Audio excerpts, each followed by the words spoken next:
आपका पैसा बैंक में पड़ा है, धीरे धीरे बढ़ रहा है। आप सोचते हो, शेयर बाजार मेरे बस की बात नहीं। और हर दिन कोई ना कोई शेयर ऊपर जाता दिखता है। यहीं मन में पहला सवाल आता है, मैं कुछ मिस कर रहा हूं क्या? फिर एक दिन आप चार्ट खोलते हो, देखते हो एक शेयर लगातार ऊपर जा रहा है। लगता है ये तो आसान है, बस खरीदना है। और यहीं से असली कहानी शुरू होती है। आप खरीद लेते हो, थोड़ा ऊपर जाता है, अच्छा लगता है। आप सोचते हो, हां, अब समझ आ गया। लेकिन फिर भाव रुकता है, धीरे धीरे नीचे आने लगता है। और यहीं समझ नहीं आता, अब क्या करें? आप अनुप्रयोग बार बार खोलते हो, हर छोटी चाल बड़ी लगती है।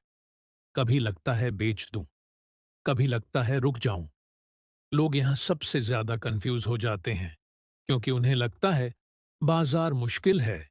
लेकिन असली बात कुछ और है। मुश्किल बाजार नहीं है, मुश्किल है हमारा सोचने का तरीका। और यहीं बिगिनर्स फंसते हैं। अब ध्यान से देखो, हर नया निवेशक 3 तरीके से फंसता है। और शायद तुम भी वही कर रहे हो।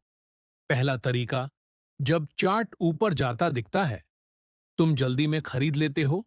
सोचते हो मौका निकल जाएगा, लेकिन खरीदते ही भाव रुक जाता है या थोड़ा नीचे आ जाता है और तुम सोचते हो गलत शेयर ले लिया। यही पहली मिस्टेक होती है, भीड़ को देखकर डिसीजन लेना। अब दूसरा तरीका, भाव थोड़ा गिरता है, तुम घबरा जाते हो, बार बार अनुप्रयोग खोलते हो, हर गिरावट को खतरा समझते हो और फिर बेच देते हो।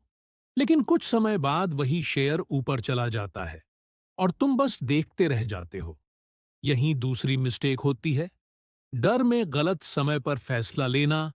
अब तीसरा तरीका, सबसे शांत पर सबसे खतरनाक, भाव धीरे धीरे ऊपर जा रहा होता है, पर तुम इंतजार करते रहते हो, सोचते हो थोड़ा नीचे आए तब लूंगा। लेकिन वो नीचे नहीं आता, सीधे ऊपर चला जाता है और तुम सोचते रह जाते हो, मौका चला गया। यहीं तीसरी मिस्टेक होती है, सही समय पर कदम ना उठाना। अब एक सेकंड रुककर सोचो, इन तीनों में कॉमन क्या है? जल्दी, डर और इंतजार। यही तीन चीज हर शुरुआत को मुश्किल बनाती है। और यहीं लोग सोचते हैं बाजार जटिल है, लेकिन असल में बाजार नहीं, हमारा व्यवहार जटिल है। और जब तक ये नहीं समझोगे, हर नया चार्ट तुम्हें कंफ्यूज करेगा। अगर तुम सिर्फ ये पहचान लो कि कब तुम जल्दी कर रहे हो, कब डर में हो और कब बेवजह इंतजार कर रहे हो, तो चीजें अचानक साफ होने लगती हैं। तुम्हें 50 चीजें सीखने की जरूरत नहीं, बस अपने व्यवहार को पहचानना है। और यहीं से बाजार आसान लगने लगता है। इतना आसान कि पहले क्यों नहीं समझा। लेकिन रुकना नहीं, क्योंकि अगली गलती यहीं से शुरू होती है, जो ज्यादातर लोग फिर भी नहीं समझते। मार्केट को बिना सीखे तुम ये संभाल नहीं पाओगे। सही तरीका सीखने के लिए अभी सब्सक्राइब करें।